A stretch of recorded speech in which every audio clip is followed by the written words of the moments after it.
talk, right?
Hello and welcome everyone. This is Oz by Drone. I'm Greg and we've got our special guest co-host today, Ken Heron. Oh, thank you. Thank you so much. You're too kind. Hey, thanks for joining, Ken. Thanks for filling in. This week, John Morrison is away. He was away last week and he's away again this week. He's doing some music festival kind of stuff.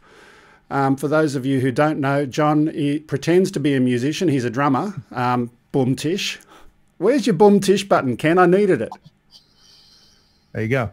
Oh, I didn't hear it. Doesn't matter. But there you go. There it is, but it's very faint. But anyway. Anyway, so John's not with us today, and so we've got Ken as a fill-in. Next week, just to let you know in advance, there will be no regular show. Next week, I'm actually going to be away during the week doing some education kind of stuff, so I won't have any time to prepare for the show. I may do something pretty small and, you know, just a live broadcast on the moment, go somewhere and fly and send that live, but not sure exactly what that's going to be yet. Anyway, let's get into it. Ken, tell me what's happening with yourself this week. I had a heck of a day today. By the way, I turned up my audio a little bit. Can you hear me better? Thanks for that. Let me see if I can work out. Just Sophia, on that, my daughter over here, Sophia, is our producer over here. There's a USB mixer window thing. Scroll that to the left if you can. 2 fingers to the left. There you go. And which one's Ken? He's channel number 4. So this is my only option here. Testing. I've got 1, you 2. up as Testing. high 1, 2. as I can put you. That's it? That's it. I got no more. Can you hear me? Am I too low? I can hear you. Can everyone else in the chat room hear Ken clearly? Because it's very low through my speakers here today. Can you hear my air shotgun? I heard the air shotgun. You guys don't have guns in Australia. Yeah, we don't. Speaking of which, speaking of guns, I was chatting to you yesterday while we were talking about the show and what we were going to be doing and all of that goodness. And you had a gun in your hand at the time. Yeah, it's a big honk. It looks really dangerous, but it's just an air rifle. And you can't even have air rifles there, huh? Yeah, well, we don't need them. We don't have problems with people running around that we need to shoot. Well, okay. Or we don't need to be shot. What do you do about your squirrel population? You got to call that. Well, we don't have squirrels. We have koalas instead. We have drop bears. For those in Australia, Ken would love to hear about drop bears. Hold on a second. There's no squirrels in Australia? Well, maybe there are, but we don't see them. We've got the most annoying thing over here is a possum. No. But we have big possums. We don't have your possums. We have big possums. Getting rid of those guys is darn near impossible. Thank you. Thank you very much. I'll be over here if you need me. Thanks, Ken. All right. Anyway, what I did want to do, something else that Ken gets up to from time to time, is obviously flying his drone. And I wanted to share one video that I looked at recently that I was quite amused with. And my daughter saw this for the first time earlier today. And she was interested in it herself from a physics perspective. So Ken, you've been helping from an educational perspective. Oh, good. Yeah. So let's have a quick look at the beginning of the video. Hey, you all, you ready for some science? Science! It didn't echo. Try it again. Science! It's not working. Oh, try the arm. Science! There you go. Okay, so we've rented this U-Haul today to do a science experiment that involves conservation of energy, inertia, centripetal force, and magic. And the drone. This is the stunt drone. So there's the man himself, Ken, going and explaining the forces associated with a drone. And there's a lot of people who've tried to do videos of this nature from time to time. You know, what happens if you have a drone in a plane or whatever? You know, will it keep going and all of those kind of things. Tell me about the fun you had with this one, Ken. Well, I kind of knew the outcome before I started, but the question remains out there in interweb land. For some reason, I don't know why people can't get this through their head. If you're in a vehicle that's closed, then there's an air mass in there, and the drone will go with the vehicle with that air mass. It's just like having a fly in your car. The flies hit the back of the windshield once you step on the gas. It's only when you have the front windows and the back windows open that air mass will push on through and take whatever is in the air with it. Yeah, but so this was fun to do anyway. That's from the perspective of not being acted on by any external forces. But the question is the drone itself going to exert any forces? Well, it actually has some. I was very surprised when we backed the van around it, and then it continued with it. Yeah. But yeah, I mean it's not as isolated as you'd think. I mean, there is, even with the back door open, there's going to be a chance that it'll just go out the back. It was a fun experiment. Yeah, yeah. Look, it's one that I want to do myself. This week I got an email from DJI. They sent me an email telling me that the quiet props are available, so I plan to get that for my Phantom 4. But in addition to that, I'd been looking at the Tello. And with that, that's a drone that you could actually do some of these tests with and not have spinning propellers of death or anything like that. Yeah, it's probably smarter to use a smaller drone in a closed space. Yeah. For those people watching, have a look at the link to Ken's channel. It's in the description, and definitely do have a look at the video. It was a riot.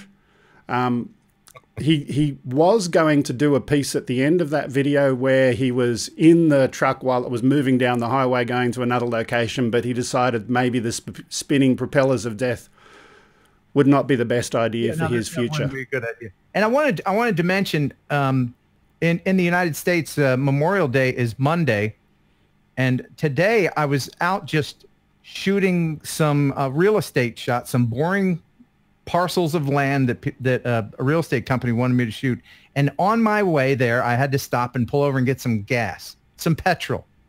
And as I was filling up my car with the petrol, I heard a boom. And I turned around, there's a plume of smoke. And I thought, terrorist in West Tennessee? No. Somebody blew a tire out? No. Somebody shot a gun at a squirrel? No. It was a freaking cannon. There was some Civil War reenactors, and they were shooting off the cannon.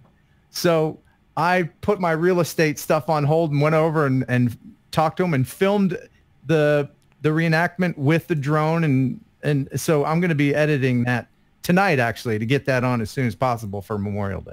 Okay. Sounds like a lot of fun. And apologies, the chat has disappeared. I'm battling with titling software yet again.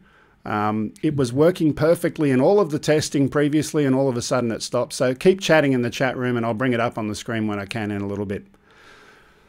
But in the meantime, let's move on. So we've had a look at the video. What else do you do with your life? You're in a radio station there.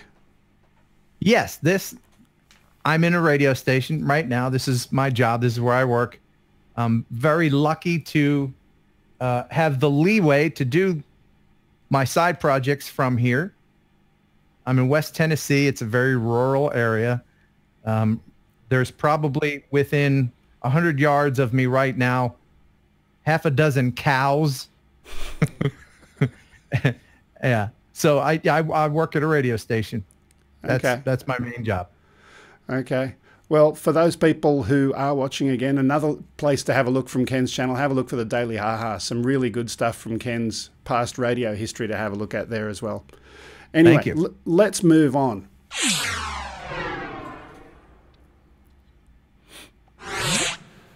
So having a look at some of the news this week, just briefly, we've got some really cool stuff to talk about.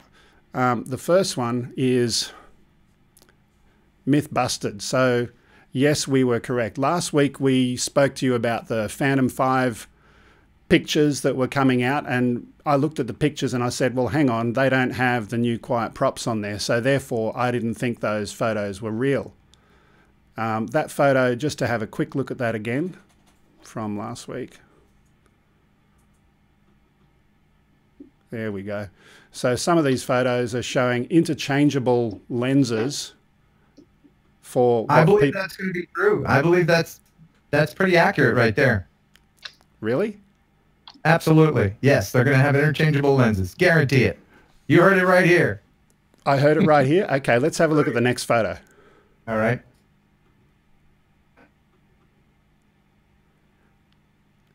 DJI have actually confirmed, and they've released a statement to another channel called Drone DJ, and their statement said, the Phantom 4 drone with interchangeable lenses cited in some online publications is not a DJI product for public sale.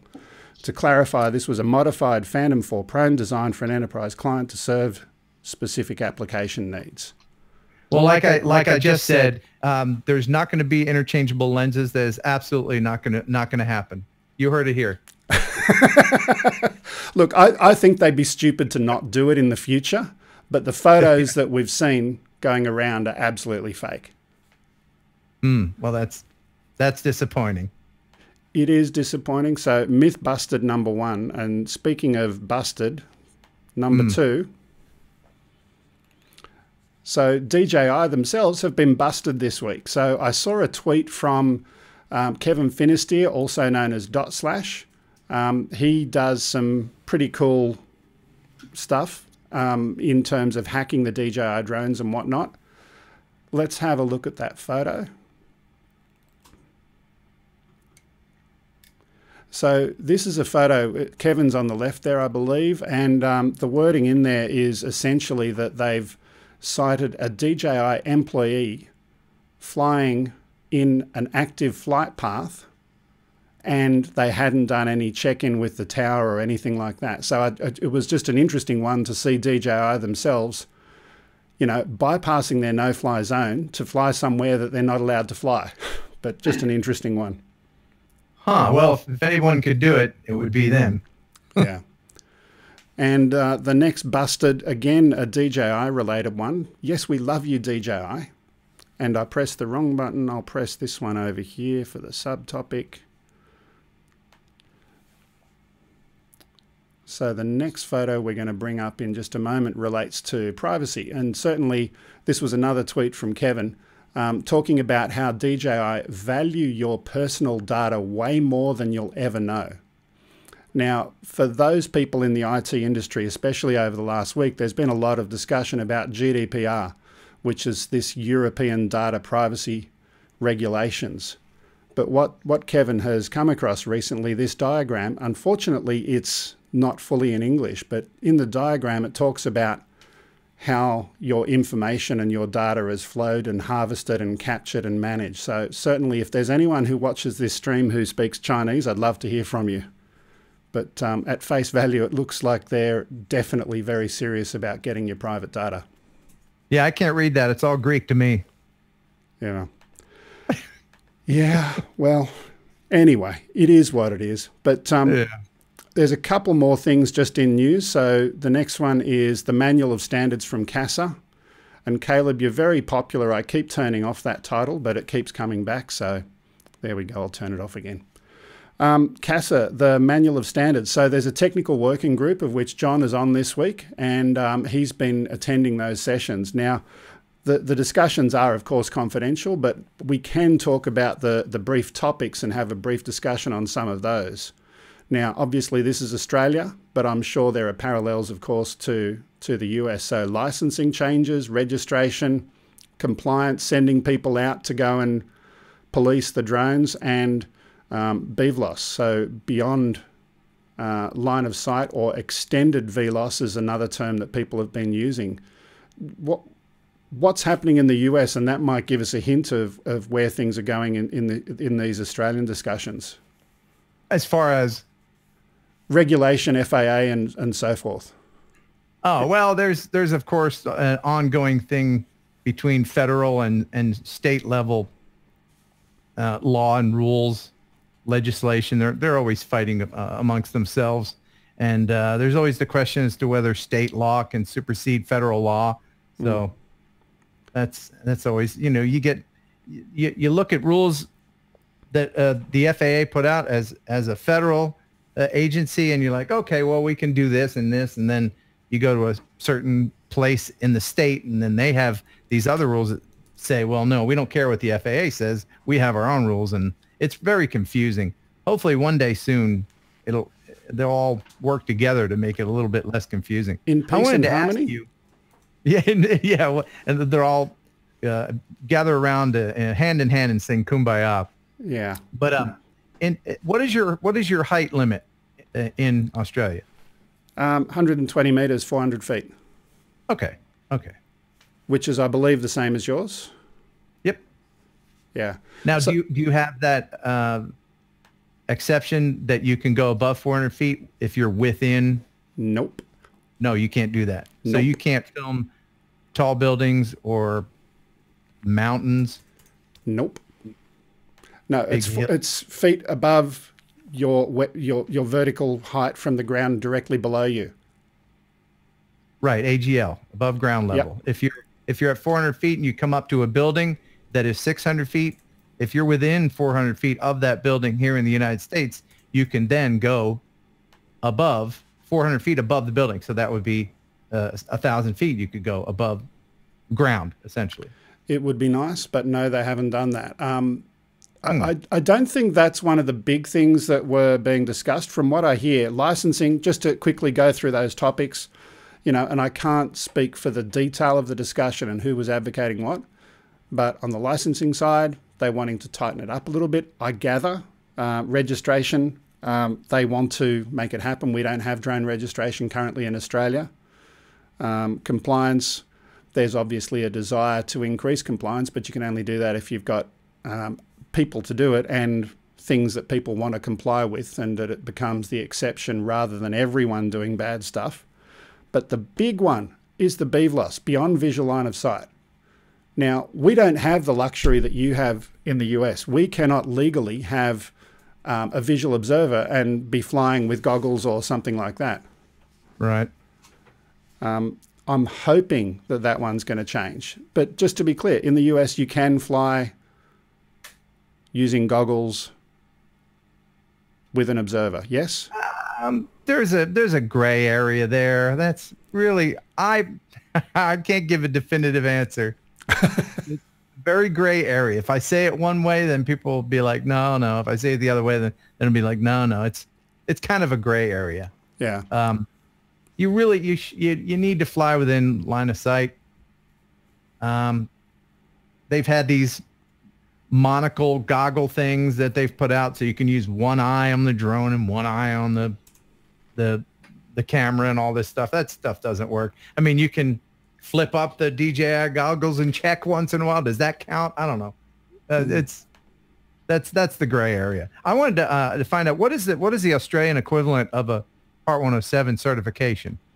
Yeah, so we've got a REPL license. So there's two parts. There's the license itself, but there's also another level above that, an operator certificate. So think of it as an individual pilot under an airline.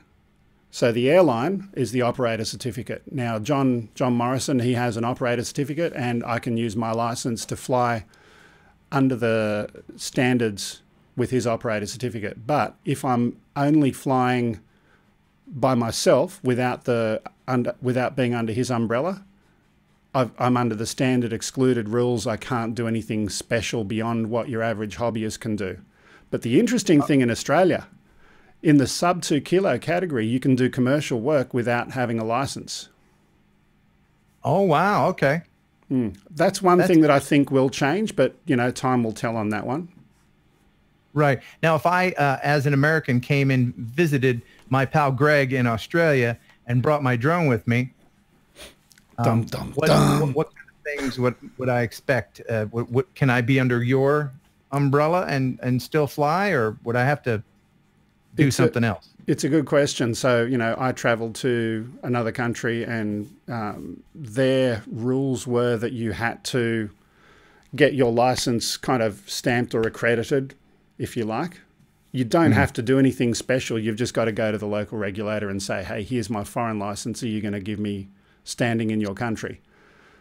I don't know about Australia, but I would assume it would be similar. But there's also some other debate on this one as well. If you're an airline pilot, for example, and you're operating under an operator certificate kind of thing in Australia, believe it or not, I can't remember the Warsaw Convention, I think it was. John mentioned can potentially let you go to other countries and fly without being licensed there under your Australian license. So that's another possibility as well. Right. And if I came to Australia and I was filming for my YouTube channel, would the Australian government consider that me working in your country, and would I need a work visa for that? You know, if I just, good question. If I just arrive there as a tourist and I'm taking video just for me to show the kids or whatever, but I mean, clearly I have a company, and so that's something that I would probably need to look into. There's a good answer for that one. You'd be safe. You'd be safe. No different to me when Americans come to Australia for the companies that I've worked for, and they're still employed by their offshore company. Okay. Right. So it's a tourist visa and a work visa are all in the one category. You could come here and be employed by your existing entity, whatever it's called in the US. And yeah, you'd be able to do that as long as you're not being paid by someone in Australia. Oh, okay. Okay. Yeah, right. So if I was a tourist and I came there and I took some pictures of some of your hideously dangerous and venomous spiders, and then I went back home and someone wanted to buy a picture of a hideously dangerous Australian spider for me, then I could do that without any kind of trouble. You could take photos of anything you like and you could make money off it. And, you know, we certainly will have the drop bears out in force for you. What is your most dangerous insect? I hate bugs. I hate bugs so much. And I know Australia's just filled with dangerous bugs. What's your scariest bug, Greg? Look, I won't say the scariest, but just because it's one that I've had bite me, a redback spider. I've been bitten by a redback spider when I was young, and I had to go to hospital. And how big is that? They're really, really, really tiny, but they've got a redback. They're tiny, like as big as a thumbnail or as big as your hand? Smaller than a thumbnail-ish, I think. Yeah. Smaller than a... That's scary. You also have these jellyfish that are about the size of a dime that can kill you in like 11 seconds too. Yeah, yeah. We've got a few nasties. Yeah, I'm not gonna swim if I come to Australia. Yeah, and I'm not gonna eat any Vegemite, no matter how much you beg me to. Vegemite. By the way, just a quick one for everyone watching. I'm going to be sending Ken a tube of Vegemite. No, you're not. Because we're all going to send him super chats to get him to eat it. No. That tube will remain on the shelf somewhere dusty. I'll use it as a bug repellent. Okay. Anyway, let's move on. So I want to get on to, I've got a couple more news things, just really briefly. Project Maven, a dozen Google employees have resigned according to Gizmodo due to the company's involvement in a project called Project Maven. This is run by the Defense Department, and it's an interesting one where basically think Skynet, right? So just imagine the Department of Defense and Google teaming up and having all of this AI stuff looking at your drone footage and putting all of this stuff together, everyone's drone footage, looking at it and turning it into military intelligence. You know what? This is just personally, I don't care. I don't care if the Chinese government wants to check out my footage or what the temperature was that day when I was flying, whatever. I don't care. You know, people get so bent out of shape about in this country about drones violating their space, their privacy. People don't realize that you're on camera probably 70% of your day, and in the UK, they've got the most CCTVs of any place on the planet. You can't go anywhere in that country without being on a television or a monitor or something. That's, you know, you pass by an ATM. I just don't care. Okay. Maybe that's just me. I don't have a problem with being monitored, but when you've got another level of intelligence, AI, looking at that, analyzing that, and coming up with military-related conclusions, right? We've all seen the movies where the smart net comes alive and, you know, takes over. No, I'm not saying we're there yet. We've got a long way to go, but yeah, I mean, like killer robots, that'd be bad.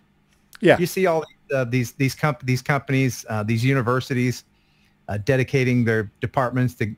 You ever see these videos of people making these walking robots? They're walking up the stairs, and then somebody will come along like and try to push it over, and it corrects itself. And you know the robots are going to get mad that you're trying to trip them, and then when they become sentient one day, be nice to robots is what I'm saying. Yeah, because they'll remember. Just like elephants, robots will never forget. True, unless you erase their memory. Flash their memory, then it's gone. Reboot. Yeah. So let's move on. So I've talked by about... the way, I like trying to throw you off you. I know you got a list of stuff you want to talk about. I love trying to throw you off track. It doesn't work. Various random thoughts. No, look, I'm happy to go and move around. So just I'm going to continue to do it. I'm very. It's boring if I just read down the list of stuff here, but it helps keep me kind of structured. True. You got to have some structure. Speaking of structure, I found a new drone this week, and it's really, really cool. Okay. Let's have a look at the video. Yeah.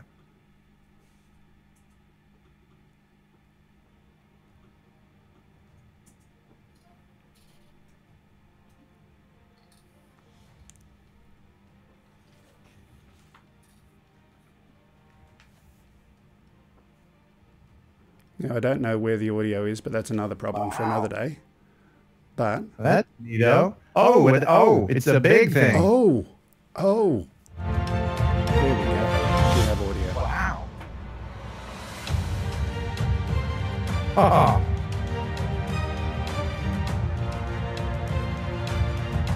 Neato. Now, I know, Ken, you have Would You Fly in That segments on your show. This one is one that I definitely would. Oh, man. I would not. I would. No, I wouldn't get it. No. But you'd get in some of the other ones you've seen? I don't think so. Okay. No, not for about 20 years till they perfect it. Now, obviously, this is still concept, but I liked it nonetheless. Just interesting to look at. Yeah, it's very, very good-looking concept. Yeah, that's neat. One day, skies will be filled with these things. Yeah. Anyway, let's move on from that as well. Look, a really nice drone. And I've got another one to briefly have a look at. So this one, again, just a new release this week. And Caleb, good to see you on the screen again. Thanks, Title Alive, for your great software. Let's have a look at that next video.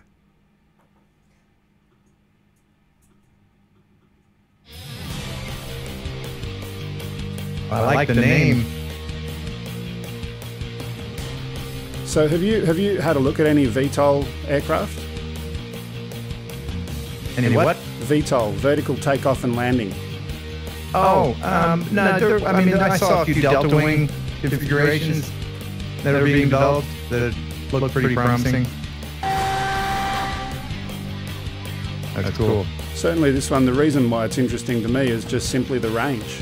But again, we've still got to get over this line of sight kind of thing. But the whole idea of being able to extend the range and do something more than your traditional quad can do is interesting.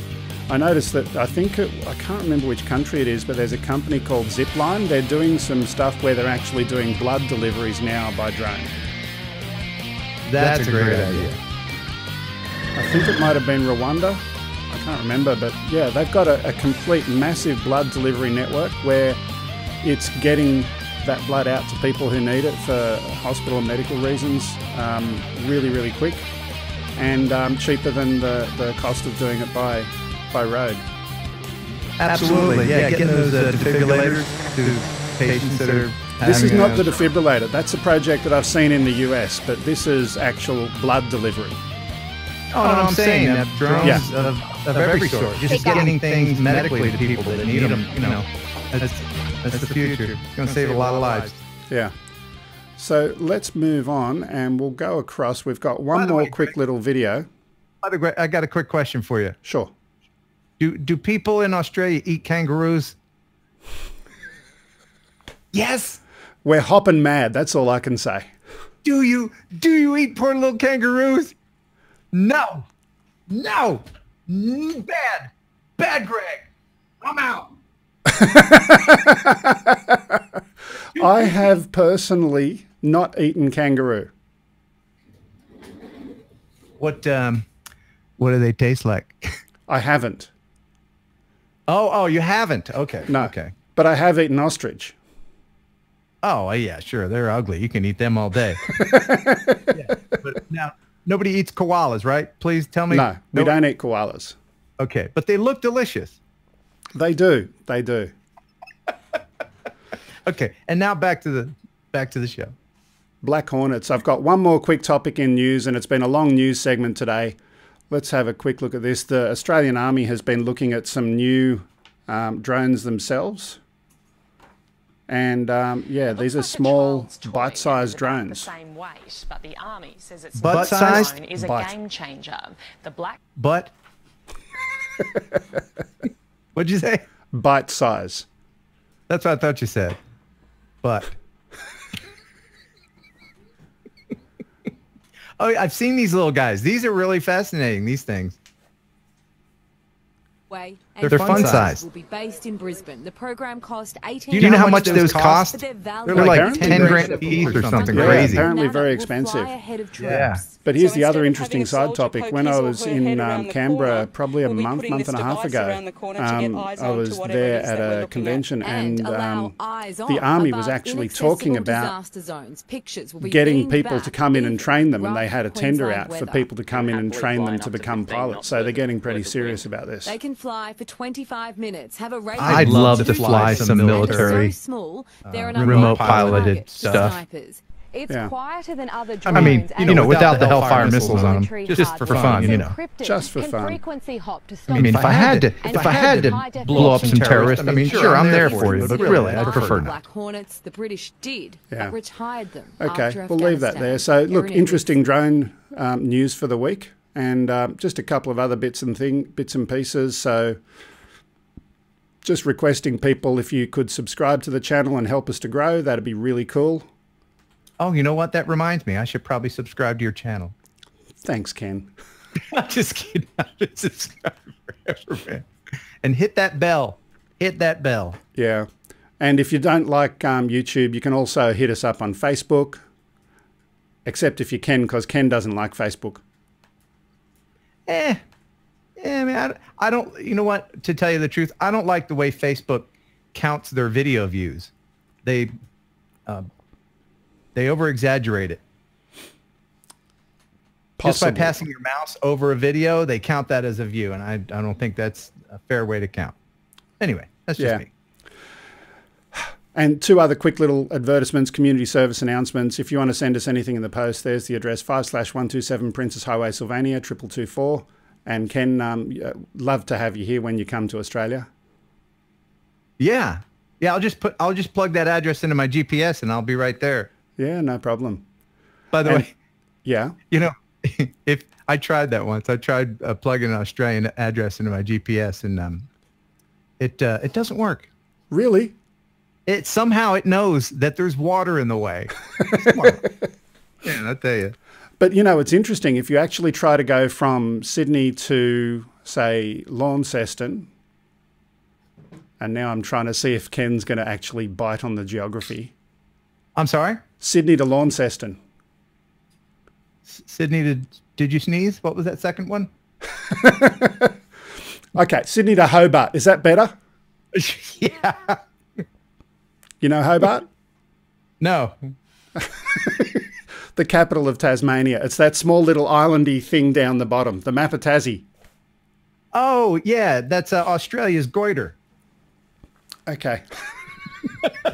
By the way, just a quick aside, just to assure that you'll never invite me back here again, would you please kindly, sir, pronounce this word? Aluminium. Incorrect.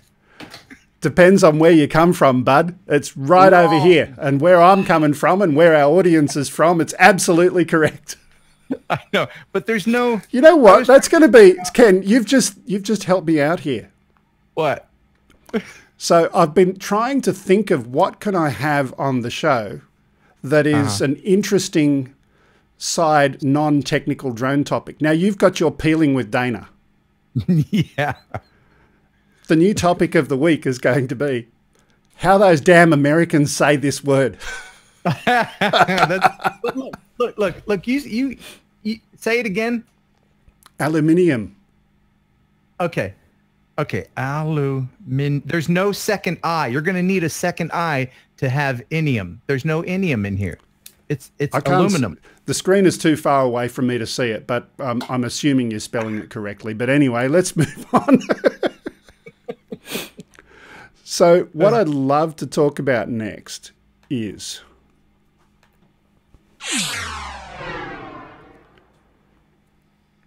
Oh, okay. Hold on. I'm sorry. Mick Molly says they are spelled differently. How do you spell it in Australia? We've got two I's. You can't spell. That's what I'm talking about. Oh, okay. Is it that I can't spell, or is it that my entire country can't spell? Probably both. All right. Well, we'll put that to bed. Yeah. Yep. Tomato, tomato. Aluminum. The Google says that I'm spelling it right. Anyway. Oh, Caleb, sorry that you're still up on the screen. I'll get rid of you again.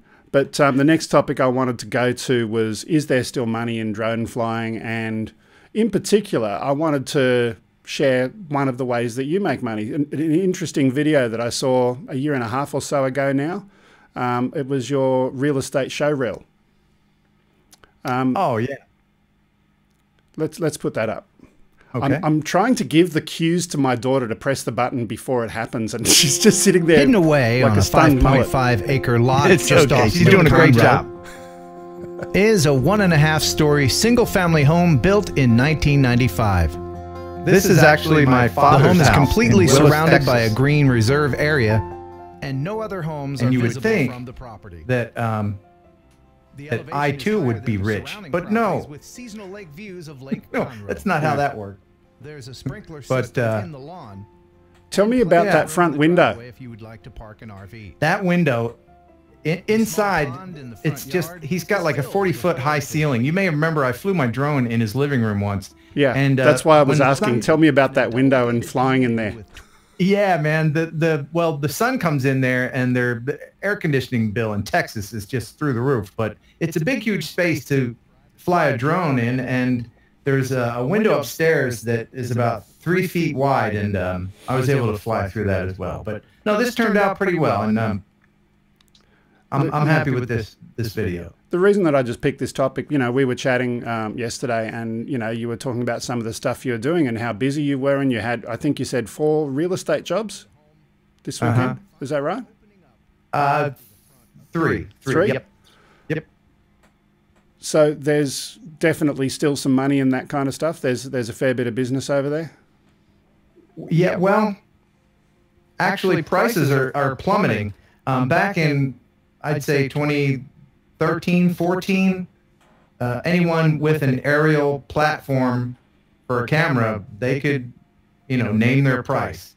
But once DJI came out, and then everybody followed suit, and now there's so many drones in the air, everybody's got them, and the prices that people can charge anymore, especially in a big city where there's a lot of competition, is a lot less. So people, the jobs are still there, but the money that is being made is a lot less.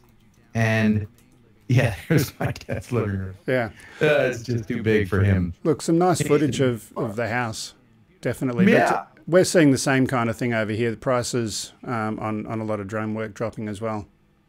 Right, and the real estate people in this country need to realize that they cannot hire people who aren't Part 107 certified, because they can get into trouble.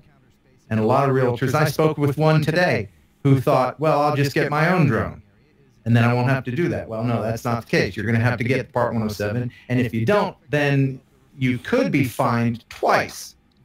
Once for not having a license, and one's for making money without it. So you don't want to fall into that trap. And that's really the only hope that's left for people who are doing this as a business, is that realtors won't want to go through the trouble of going through that hassle, and they will continue to hire photographers. Yeah. Well, what I'm going to do next, Ken, I'm going to go off script, since you pushed me to go off script before. Oh, okay. And I thought I'd have a little bit of fun. Let's do it. Hang on. I'm doing some stuff on the funky software in front of me in real time that wasn't planned. I've got your script here. Let's just go ahead and rip that baby up. That's it. Okay. That's it. No more script. Okay. Right. I can't see the screen clear enough, but let me try send that. Ignore the... Oh, that's looking bad on that white stuff. Let me pick another title. Design. Let's try... Ken, can you tap dance? Can I tap dance? Yeah. No. No, I'm just trying to find some background entertainment while I'm embarrassing myself here. Oh, yeah. Yeah, well, yeah, okay. Well, there. Okay. Did you guys watch the Jetsons in Australia? Yeah, long time ago. Okay, so they had that. Did they have a cartoon called Speed Racer? Remember Speed Racer? We had that as well, yeah. Okay, yeah. Yeah, okay. Are we ready? I'm ready. Ken, have you got some game show music there? You bet. All right, come on down. You're the next contestant on whatever Greg's going to do here. Aussie slang. Ken, Arvo, what is it? Arvo. That is the sound that a rabid dog makes when it tries to bark. It goes, Arvo, Arvo, like that. Ken, have you got a bump bump sound? I do. Hold on. And...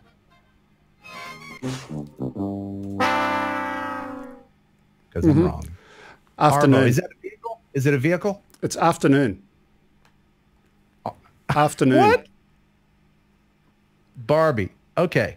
Now I know this because my name's Ken, and everybody always asks me where Barbie is. No, it's a grill, right? It's a barbecue? It's a barbecue. You got that one right. Yeah, I only know that because of Paul Hogan. Okay, I'll give you one more. And we're only going to have 3 quick ones here. Here we go. Okay. By the way, Greg, before we go any further, could you just please say, that's not a knife? That's not. Yeah. I love that movie. Okay. Okay. All right. What was that word?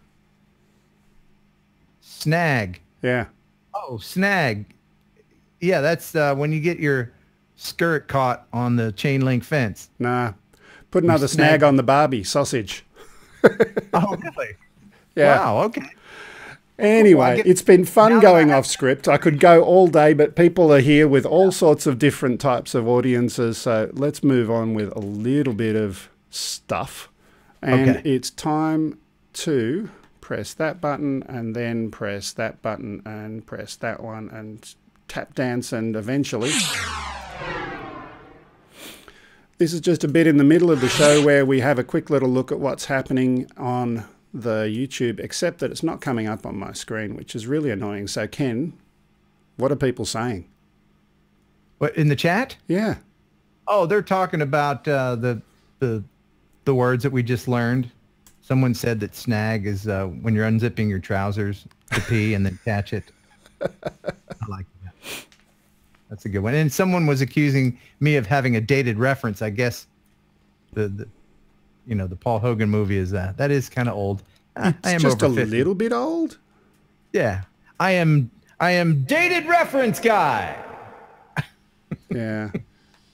Let me have a look what else we got here. I've got the chat in my browser. Ken, does that lanyard ever leave your neck? No, this is a permanent part. If I remove this, my head comes off.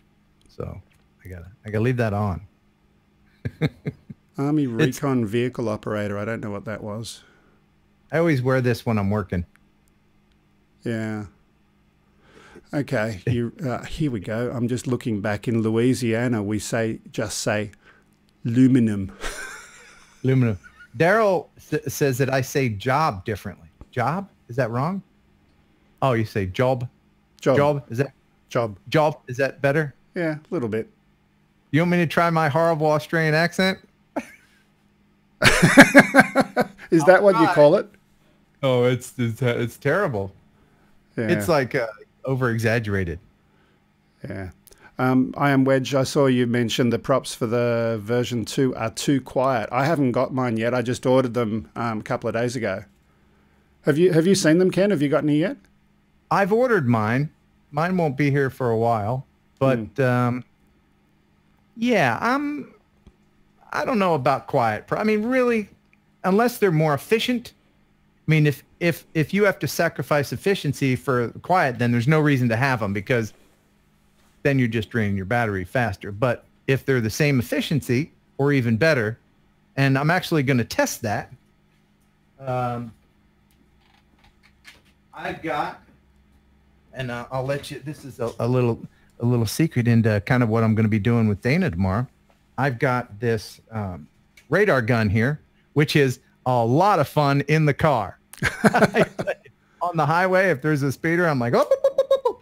But I point this at the propellers, and it will tell me how fast the propellers are spinning. Okay. And then, so I'll be able to tell. You should be able to get that out of the drone as well anyway. Yeah, I'll be able to tell with this, though, if the new propellers are spinning faster or slower than the regular props. And by the way, I just prefer the regular props because you want loudness. Today I was flying, and a bunch of birds came by, and I just gunned it a little bit, and that scared them off. The noise scared them off. So I would say that you probably have more bird attacks for quieter propellers, because they'd be more brave to get closer to your drone, and you don't want that. Yeah. Okay.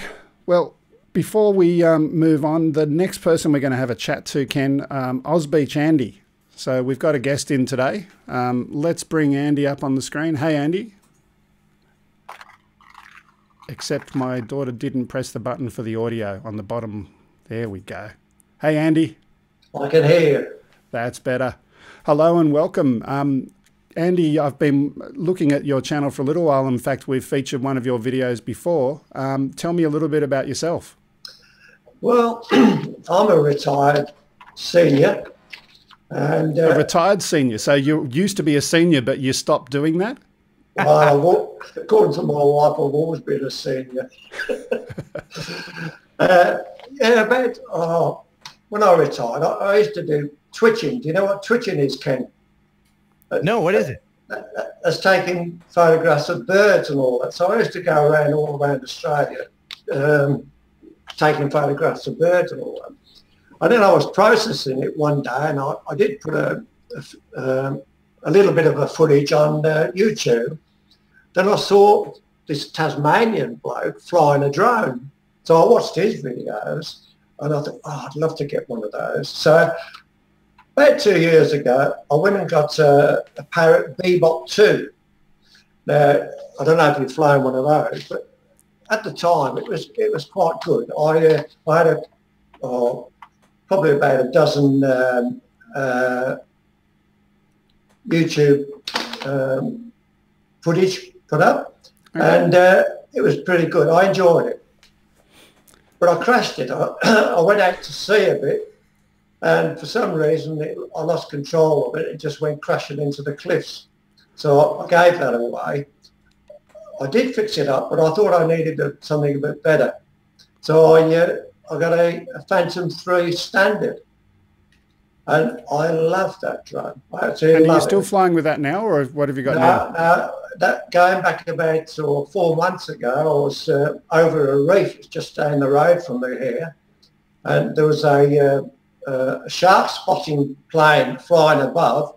I thought, oh shit, I better get down a bit. So I lowered it down, and I was watching the plane, but I lowered it to 2 feet below the waterline.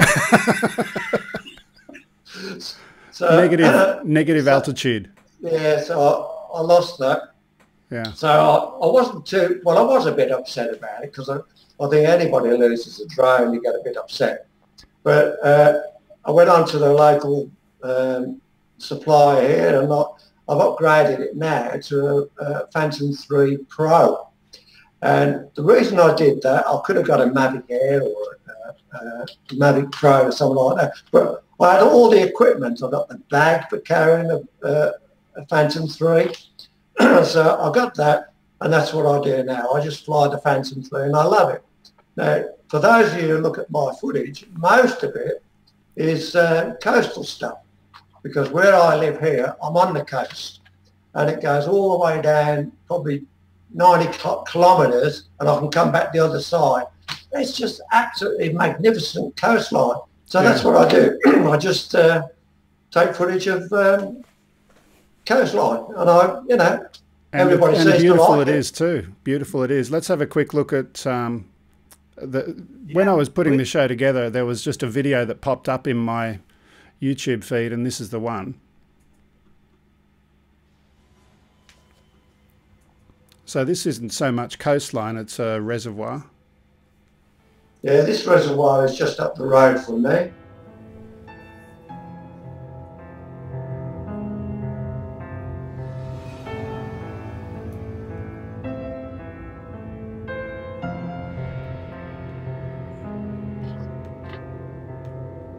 I was a bit worried about whether I should fly on this particular day because you can see the heavy cloud.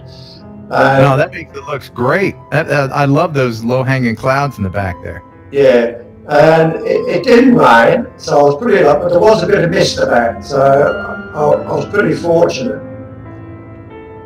Yeah, I love the reflective water surface there. It looks very nice. Yeah.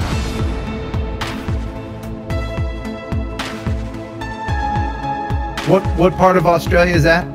That's, do you know where Adelaide is, Ken? No. No. I'm sorry. You better start getting your map out, your atlas, and start reading it. I know, I should. I live in Adelaide, which is right in the centre, south, right in the middle of Australia, but right on the coast in the middle down there. And I live on the coast about 35 kilometres south of Adelaide. So I'm pretty lucky some of the area I've got. And there is, you were talking about the restrictions of flying and all that. It is like that in Adelaide, but there are quite a few areas I can go and fly the drone. Like this particular place here, it's no worries. I can fly there all day long and I would be in trouble. What you'll see, if this goes on a bit in a minute, I'm right at the top of this hill. This is where I am at the moment. And when you get the next shot after this, you can actually see one of these crop duster planes going across in front of me. I thought, oh my God. Oh. I want to see that. Let's see the plane, yeah. You'll just see, I think it goes from left to right. By the way, I used to crop dust my girlfriend quite a bit. I bet. Well, you'll see this plane in a minute. Nice. The suspense. Yeah. Have you ever flown your 3 from a boat? No, not yet. No. Have you done that, Greg? Not from a boat, but I understand some of the challenges. You know, the home point being the main one. Right. Yeah, it didn't come up there. For some reason, you didn't see that. Anyway, we've got one more clip that I'll just flick to. Yes, you hold the covers down, Mark. Ah, that wasn't the one. Oh, there's your food. There's dinner, Greg. Look, I did have another video from Andy that was meant to be there, but it's not in the folder for some reason. My daughter's clipped what was the next clip in the list. This was our next segment, but just to share it with people, and this was just for you, Ken. So this is some drone footage. Is this you? This is not me. This is not me. Okay. Now, do people get upset that you're flying over their... There's a lot of damn kangaroos. How many? Is this a kangaroo farm or something? No, this is just next to the highway somewhere. Someone was driving down the road and saw that and said, let's photograph that, and got the drone out. There's that many of them? Not close to where I live, but definitely if you go out west a little bit, yeah. Well, where I live here in Adelaide, just down the road, there's a newest real estate developing homes, and it used to be a conservation park, and the park goes right up to the main road, and there is literally hundreds of kangaroos, and occasionally a couple of them get hit by a car, but that's all right. We pick those up, and we got to sell that to the local deli. We make roadkill sandwiches. They're beautiful. Yeah, I mean that's what they do with Bambi here in the States. I mean, you know, you hit a deer, you're going to eat it. So, but yeah, that's a lot. And hey, if you walk up to a kangaroo, won't they try to box you? Won't they try to fight you? They get up on their legs. Most of the time, they'll just back off and go away. It's only if you get them cornered, right. They might come up to you. Oh man. So yeah, Greg, it's canceled the trip. There's too many things that could kill me or hurt me. No, you've got to come over here, Ken. You would love it. I know. I would come. I got to get my passport. Well, you've already applied for that now, haven't you? No, not yet. And there's Greg and I were talking about the reason why I'm probably really going to need to get that soon. Yeah, but that's another topic for another day. Yeah. While you're doing that, I'm just finding this video and putting it into the playlist over there. There we go, pressing some buttons. Let's have a look at that one. So this is the other video from Andy. Your daughter's doing a great job as a producer. Big golf clap. There you go. She's doing a great job indeed. Yeah. Normanville, and she's dabbing in the background there. This footage was one of my that I did with the Phantom 3 Standard. I've had the most hits with this footage, and you'll see in a moment when it pans round and goes down the beach. The day was absolutely spectacular. There was cloud, but there was blue skies jotted through it as well, and it just added to all the colours of the hillside. It was just magic. It was. The reflections on the water, I just loved it. And I love all my stuff. I've got a question for both of you. How do you go and pick your sites? Like, do you sit on Google Earth, or in your case, Andy, you probably just go up and down the coast? That's your thing. I just say to the wife, look, I'm off out. I'm going down the peninsula for a few hours. I'll just go to a place like this one. I was going to go a bit further down. I thought, I'll just go put it here and see what it looks like. And beautiful, set it up. A bit further down, you can see that bit of white right in the back here. That's the marina. It's Normanville. And you know, he was talking about distances and all that. Well, I don't know how far that would be. Probably about 2 k's away. I did actually fly all the way down there. You couldn't see the drone, but I could see it through my iPhone. And while I'm over the water, I think it's all right to do that, even though I know I shouldn't go outside. But I don't do it all the time, but occasionally I have gone beyond the line of sight, and it was fine with me. But I just think you've got to be careful where you do it. Yeah. Look, from a safety perspective, you had perfect line of sight to the airspace. So that's maintaining clearance from stuff above. Yeah. And obviously there was no hazards below you or around you. So yeah, I understand that kind of thinking. This is beautiful. Absolutely beautiful stuff. I love the colors. Someone asked if you were using ND filters. No, there's no filters on this. This is straight out. Most of my stuff, I've got a lot of filters, and I've tried them a couple of times, but I just can't be bothered with them because I don't do any colour enhancements when I'm editing. And this is what it was like at the time. That was probably the beginning of summer, and there was a stack of dying off of the yellow flowers around it. It gave that golden tinge on the side of the hills there.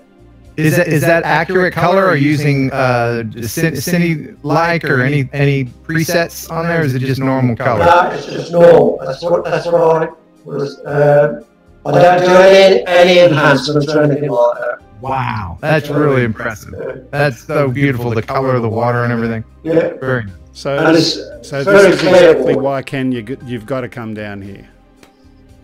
Well, yeah, that and the Australian ladies. Yeah. That's right, because they dig that American accent, right? They dig this accent that I've been talking right here. This, what does the American accent sound like to you? Is it irritating? Because the Australian accent is lovely, but I imagine the American accent is probably a little annoying, isn't it? Tell me about it.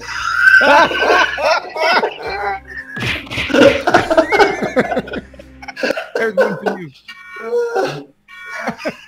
And an uppercut. Oh, yeah.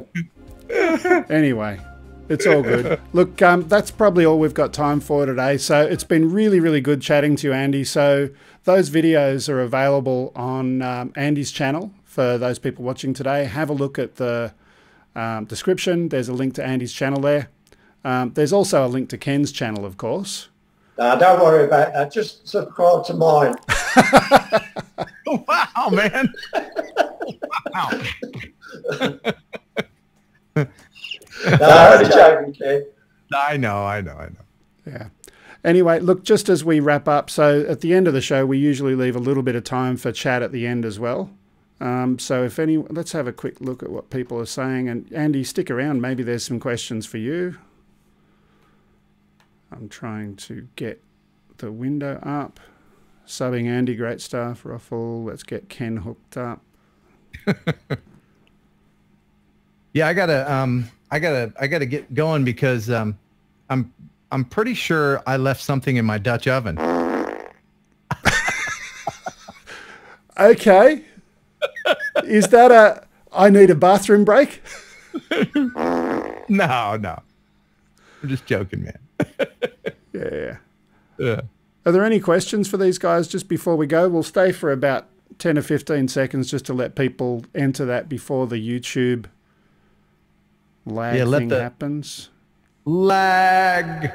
YouTube lag. By the way, just out of interest, the discussion, the question about ND filters. Last week we had Chris Rowland on, and he advocates strongly the use of ND filters. I don't use them 90% of the time just because I want to take the thing out of the box and use it. Well, you can do that. And here's a Polar. This is a Polar Pro clip-on, a gimbal cover lens thing, and so you can leave your filters on if you have the right filters. Now these are gradient filters, and I've been just messing with them. There's a video on Billy Kyle's channel where he's talking about gradient filters. If you don't know what gradient filters are, that's where like the top of the filter will be dark and the bottom will be light, so that it'll even out stuff on a bright sunny day. Yeah. And they're really handy. And you should use them, Greg. It's just annoying. Is it? It is. It is. Is it? It is. Aluminum. Okay. Greg Hilton says, mine keeps popping off. Andy, what drones are in your fleet? I gather you've only got the one at the moment? That's all I got. I just got the Phantom 3 Professional. Yeah. That if is I lose that, I'm thinking that I'll probably go for the Mavic Air, because I think that'd be ideal for going abroad, or when you go overseas. The perfect traveling drone, though, and I've said it before, is a Tello. Not because it's the perfect photography drone, but because it's unlicensable, unregisterable just about anywhere. It's below the weight in the US and in Australia and many other countries where they call it a drone that you need to obey any rules. You can fly them anywhere. You can fly it at the end of a runway if you like. Yes, but be aware that they're an inside drone and they're not meant to be flown outside, as you can see from many YouTube videos, including mine, where the drone just kind of, bye-bye now. Yes, you do need to do it in a non-windy environment. Yes. And it doesn't have GPS. And it only uses visual positioning sensors. Yeah, but, I mean, they pack a lot of technology in that little thing. Yeah. Anyway, look, that's all we got time for today. So thank you to everyone who's been watching today. And thank you to Ken. Thanks, Andy. And just a reminder, a couple of the public service announcements. If you do want to send us a video to include going forward, send it to upload@gregkuhnert.com. Do not send the video, just send the link to the file. And please do subscribe to the channel. Particularly click the little bell thing so that you can get notified the next time we go live. Anyway, thanks again, and I'll see you next time, everyone. Bye-bye. Goodbye. Bye.